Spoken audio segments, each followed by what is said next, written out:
अस्सलाम वालेकुम। मेरा नाम सैयद अली रज़ा ज़ैदी है और आज बेटा हम लोग 9th साइंस वाले बच्चों के लिए चैप्टर नंबर 6 सॉल्व करने के लिए जा रहे हैं। और सबसे पहले हम एक्सरसाइज 6.1 सॉल्व करेंगे।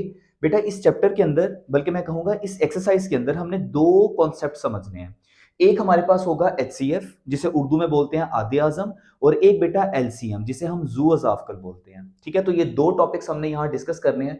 तो जो फर्स्ट क्वेश्चन है उसमें उसने कहा कि आपने एचसीएफ निकालना है। तो एचसीएफ का मतलब होता है बेटा हाईएस्ट कॉमन फैक्टर, और उर्दू में इसको आदे आज़म बोलते हैं। तो अब हम क्या करेंगे, एचसीएफ कैलकुलेट करेंगे। अब बेटा एचसीएफ कैलकुलेट कैसे करते हैं ये तो हम बाद में देखेंगे। सबसे पहले हम देखते हैं कि एचसीएफ होता क्या है। तो बेटा हमारे पास जितनी भी टर्म्स या जितने भी एक्सप्रेशंस गिवन हो, तो उसमें जो चीज कॉमन होती है ना, हाईएस्ट वैल्यू जो कॉमन होती है, उसे हम लोग एचसीएफ बोलते हैं। अब एचसीएफ को सॉल्व करने के दो मेथड हैं। एक हमारे पास बाय फैक्टराइजेशन है और दूसरा हमारे पास बाय डिवीजन है।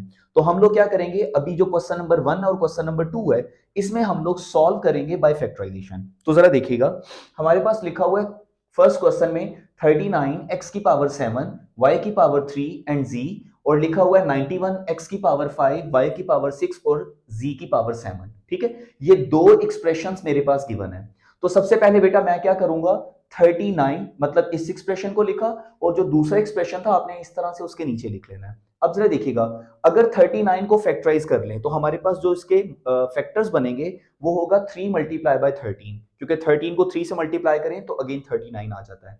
इसी तरह से 91 है, जब आप इसको फैक्टर्स इसके बनाएंगे तो वो हमारे पास बनेगा 7 एंड 13। ये फैक्टर्स जो है बेटा हमने ऑलरेडी बनाने सीखे हुए हैं, इस वजह से मैंने फैक्टर्स यहां पर नहीं बनाना सिखाए। तो बहरहाल आपने याद रखना है 39 के फैक्टर्स बनेंगे 3 मल्टीप्लाई बाय 13 और 91 के 7 मल्टीप्लाई बाय 13। अब देखिएगा, मैं क्या करूंगा बेटा, ये दोनों टर्म्स में वैल्यूज को सेम करने की कोशिश करूंगा। देखें x की पावर 7 है और यहां x की पावर 5 है, तो मैंने क्या किया, x की पावर सेम करने के लिए 5 जो हमारे पास x की पावर 7 था इसको मैंने स्प्लिट कर लिया, मतलब x की पावर 5 अलग और x की पावर 2 अलग।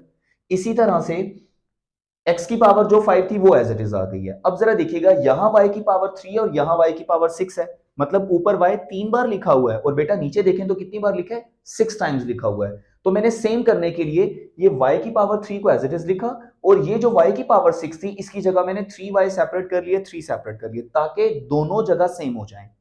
इसी तरह से ये z 1 टाइम है तो ये एज इट इज है, यहां पर 7 टाइम है, तो बेटा 1 टाइम मैंने सेपरेट कर लिया और 6 टाइम मैंने सेपरेट कर लिया। मैंने कोशिश की है कि दोनों एक्सप्रेशन में जितनी ज्यादा मैं वैल्यूज को सेम कर सकता हूं मैं कर लूं। तो अब जरा देखिएगा, दोनों जगह पे जो सेम वैल्यूज हैं, सेम टर्म्स हैं, मैंने उनको क्या किया, सर्कल कर लिया। किस तरह से, जरा देखिएगा, 13 दोनों जगह सेम है तो मैंने इसको राउंड कर दिया। x की पावर 5 था तो ये हमारे पास सेम है, y की पावर 3 था और हमारे पास z था। इसके अलावा आप देखें कोई भी टर्म सेम नहीं है, मतलब यहां 3 है तो यहां 7 है, सेम नहीं है।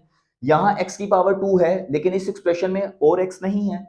इसी तरह से y यहां पर है, यहां नहीं है, z यहां है, इधर नहीं है। तो जो वैल्यू सेम थी आपने इस तरह से उसको सर्कल कर लेना है। तो अब जरा देखिएगा, हमारा एचसीएफ क्या आएगा, यानी कि हाईएस्ट कॉमन फैक्टर क्या आएगा, 13। बेटा दो जगह लिखा है लेकिन आपने लिखना आंसर में एक बार ही है।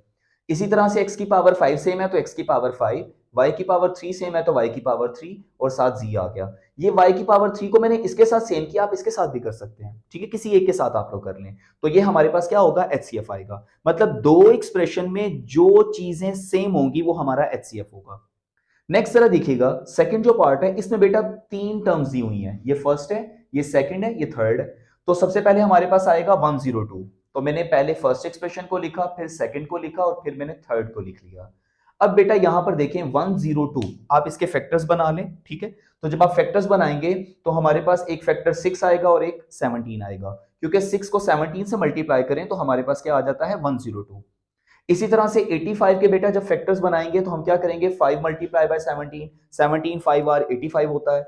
इसी तरह से 187 है तो 17 मल्टीप्लाई बाय 17, पहले आप 17 पे डिवाइड करेंगे और उसके बाद अगेन आप 17 पे डिवाइड करेंगे, ठीक है। तो ये हमारे पास क्या बनेगा, 17, तीनों जगह सेम हो गया। और जरा देखिएगा, x एक बार है तो मैंने एक बार लिखा, y 2 टाइम्स है तो बेटा मैंने दोनों जगह अलग अलग लिख लिया, मतलब y अलग और फिर y अलग। इसी तरह से ये z था तो मैंने z को लिख लिया। नेक्स्ट जरा देखिएगा, x की पावर 2 है तो मैंने वन टाइम x से सेपरेट किया, वन टाइम सेपरेट कर लिया, और y z को मैंने वैसे लिखा। मैं वैल्यूज को ओपन करके लिख रहा हूं ताकि वैल्यूज सेम आ जाएं।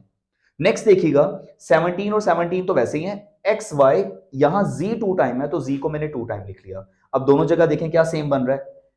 आपने चेक करना है ऐसी वैल्यू जो तीनों जगह पर हो। अब क्योंकि यहां पर तीन एक्सप्रेशंस हैं तो ये देखिएगा तीनों में 17 आ रहा है, इसके अलावा x को सर्कल किया, एक एक बार y आ रहा है और एक एक बार z आ रहा है। अब देखें z यहां है, इन दो जगह पर नहीं है, x यहां है, इन दो जगह पर नहीं है, और y फर्स्ट एक्सप्रेशन में है, लास्ट दो एक्सप्रेशंस में नहीं है। तो हमारे पास HCF क्या बनेगा, 17 x y और साथ के आ जाएगा z आ जाएगा। बेटा ये x लिखा 3 टाइम है, लेकिन आपने जब HCF निकालना है तो एक ही बार लिखना है, ठीक है। तो ये हमारा आंसर आ गया। सेकंड क्वेश्चन के अंदर उसने कहा है फाइंड HCF बाय फैक्टराइजेशन, यानी कि HCF मुझे कैलकुलेट करना है लेकिन बाय फैक्टराइजेशन। तो अब जरा देखिएगा, इसका जो फर्स्ट क्वेश्चन है उसमें लिखा हुआ है x square plus 5x plus 6 और x square minus 5x minus 12। बेटा चैप्टर नंबर 5 के अंदर आप लोग फैक्टराइजेशन सीख के आए हैं। मैं आपको कहूंगा कि अगर आप लोगों ने मिड टर्म ब्रेकिंग नहीं सीखी तो आप लोग सबसे पहले चैप्टर नंबर 5 का ये टॉपिक जो है वो अच्छी तरह से अंडरस्टैंड कर लें, ताकि फिर ये वाले कॉन्सेप्ट आपको क्लियर हो जाए। ये मैं ऑलरेडी बहुत डिटेल से एक्सप्लेन कर चुका हूं। तो ये हमारे पास एक क्वाड्रेटिक इक्वेशन है, इसको सॉल्व करेंगे हम लोग। तो बेटा जरा देखिएगा, इसके साथ कुछ नहीं है तो 1 है, तो 6 1 आर 6, और 6 के पेयर कौन से बनेंगे, 3 और 2, क्योंकि यहां पर देखें 3 और 2 को ऐड करें तो 5 आता है। अच्छा एक और चीज यहां पर मैं बताऊं, बेटा 6 1 और 6 होता है, 6 में से 1 को निकाला तो क्या बनता है 5, यानी कि हमारे इस क्वेश्चन के अंदर जरा देखिएगा, ये एक स्पेशल कंडीशन है, मैं बता रहा हूं।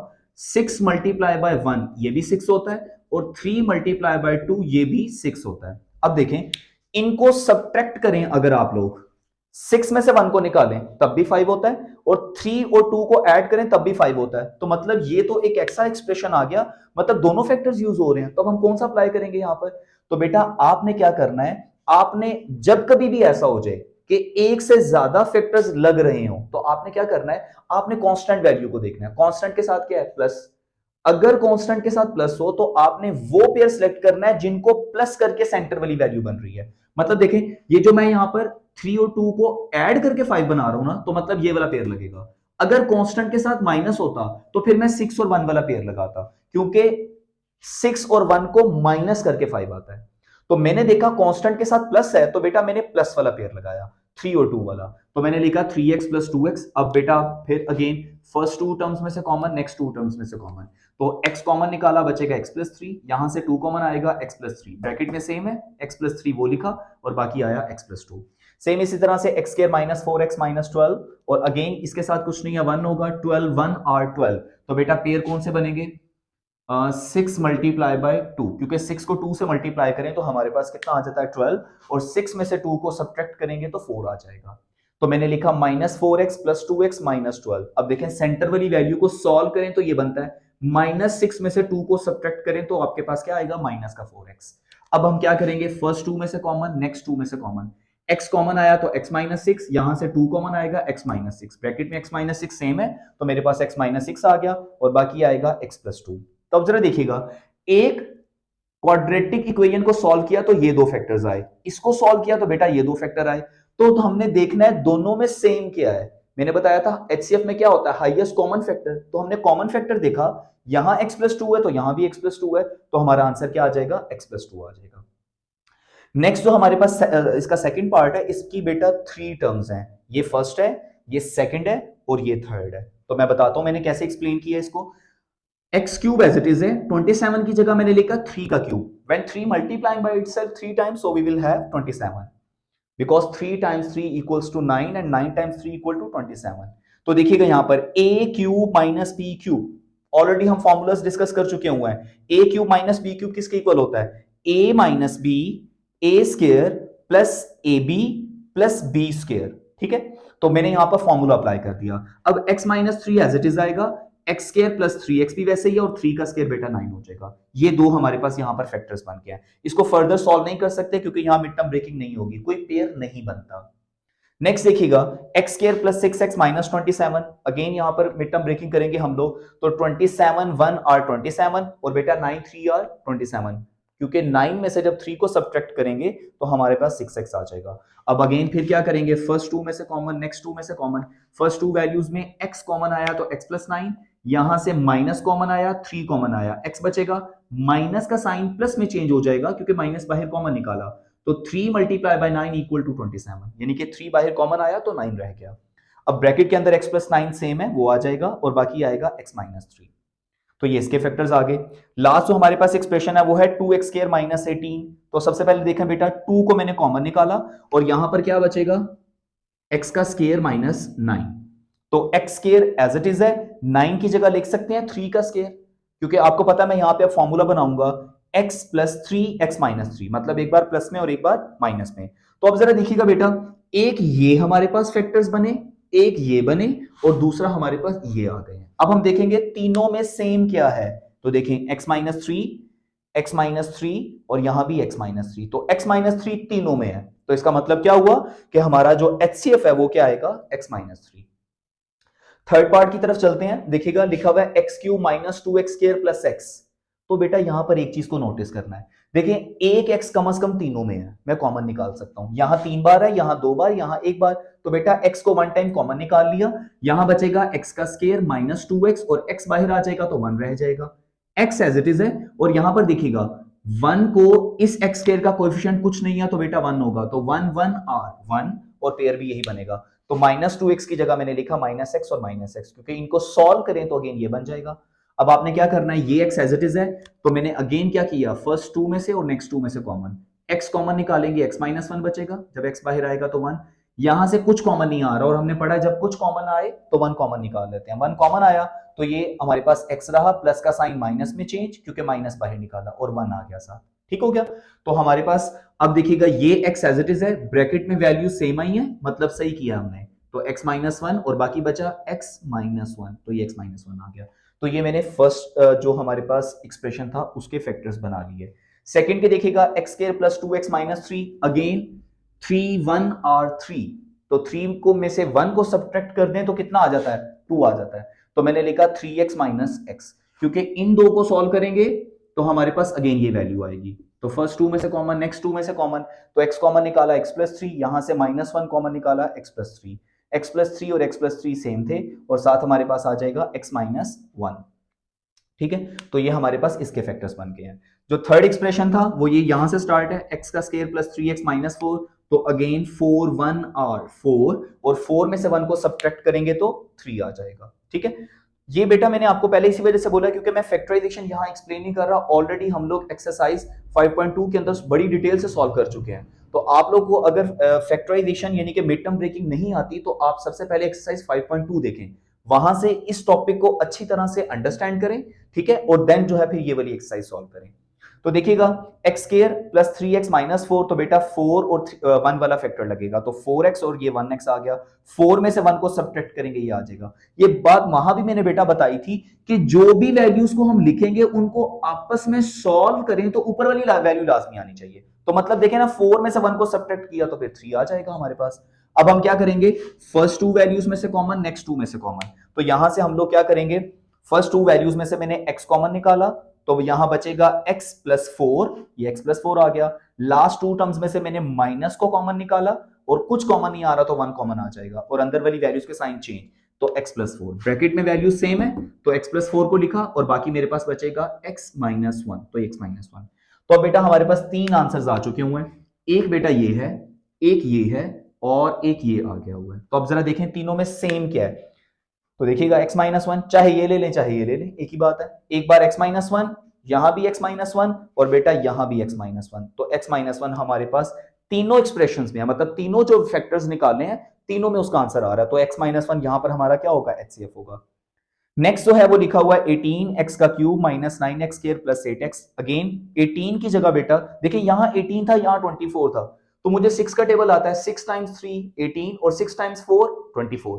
तो इसके फैक्टर्स बनाने की जरूरत नहीं, आपको डायरेक्ट इतना पता होना चाहिए। तो 18 की जगह लिखा 6 मल्टीप्लाई बाय 3 और 24 की जगह लिखा 6 मल्टीप्लाई बाय 4। अब जरा देखिएगा यहां से क्या होगा, x कॉमन आया क्योंकि यहां 3 टाइम्स है, यहां 2 टाइम है, यहां 1 टाइम है, तो एक बार x कॉमन आ सकता है। x कॉमन आ गया, यहां बचेगा x का square minus 9x। x 2 time था, 1 टाइम बाहर आ गया तो 1 टाइम रह गया, x बाहर आ गया तो सिंपल 8 रह जाएगा। अब बेटा यहां पर 6 3 और x ये वैसे ही है, यहां पर अगेन बेटा आपने मिड टर्म ब्रेकिंग करनी है। 8 1 और 8 और 8 और 1 को ऐड करें तो कितना होता है 9, ये सेंटर वाला 9 बन जाएगा। तो माइनस 8x माइनस x और लास्ट में प्लस 8 आ जाएगा। अब आपने क्या करना है, फर्स्ट टू वैल्यूज में से कॉमन निकाला x, तो बचेगा x माइनस एट, यहां से -1 कॉमन निकालेंगे तो x माइनस एट, ब्रैकेट में x माइनस एट सेम है तो वो आ गया, बाकी बचेगा x माइनस वन, ये x माइनस वन आ गया। तो ये फर्स्ट हमने जो एक्सप्रेशन था उसके फैक्टर्स बना लिए। नेक्स्ट जरा देखें, 24x square minus 3x plus 2, तो 24 की जगह तो 6 मल्टीप्लाई बाय 4 हो गया, ठीक है, क्योंकि मैंने कोशिश की दोनों जगह सेम करूं, इधर 6 था तो मैंने इधर भी 6 बना लिया, ठीक है। अब मैं यहां पर मिड टर्म ब्रेक करूंगा, 2 1 और 2, और बेटा पेयर बनेंगे, 2 और 1 को ऐड करें तो 3 आ जाता है, तो हमारे पास आ जाएगा यहां पर -2x माइनस 1x। तो फर्स्ट 2 में से कॉमन निकालें x, तो x माइनस 2, यहां से -1 कॉमन निकाला x माइनस 2, तो ब्रैकेट में सेम है x माइनस 2, बाकी बचेगा x माइनस 1। तो अब जरा देखिएगा, एक हमारे पास फैक्टर्स ये आए हैं और दूसरे ये आए हैं, तो देखें दोनों में सेम क्या क्या है, 3 और 4 तो सेम नहीं है, 6 यहां भी 6, तो बेटा यहां पर सबसे पहले 6 आ जाएगा, उसके बाद यहां x माइनस एट है, यहां x माइनस टू है, सेम नहीं है, x माइनस वन और यहां भी x माइनस वन ये सेम है, तो फिर क्या होगा हमारे पास 6 और साथ x माइनस वन जो है वो हमारा HCF आ जाएगा। तो ये बेटा मैंने क्वेश्चन नंबर 2 के जो है पहले 4 पार्ट सॉल्व किए हैं, एक 5 पार्ट है मेरे ख्याल से, मुझे उम्मीद है 4 मैंने समझा दिए हैं, वो भी बिल्कुल इसी तरह से ही होगा, तो आप उसको खुद से ट्राई कर लीजिएगा, मुझे उम्मीद है वो आप लोग खुद सॉल्व कर लेंगे। नेक्स्ट वीडियो के अंदर इंशाल्लाह बेटा हम लोग जो डिवीजन मेथड है उसको सीखेंगे, और वो बहुत इंपॉर्टेंट है और अक्सर बच्चे बहुत कंफ्यूज रहते हैं उसमें, तो मैं कोशिश करूंगा कि बहुत अच्छा क्लियर करके आप लोगों को वो समझा दूं। मुझे उम्मीद है बेटा आप लोगों को आज की वीडियो बहुत अच्छी लगी होगी, अगर समझ आई हो तो बेटा अपने दोस्तों के साथ शेयर करें और मेरे चैनल को सब्सक्राइब करें और इस वीडियो को लाइक कर दीजिएगा। Thank you so much, Allah Hafiz.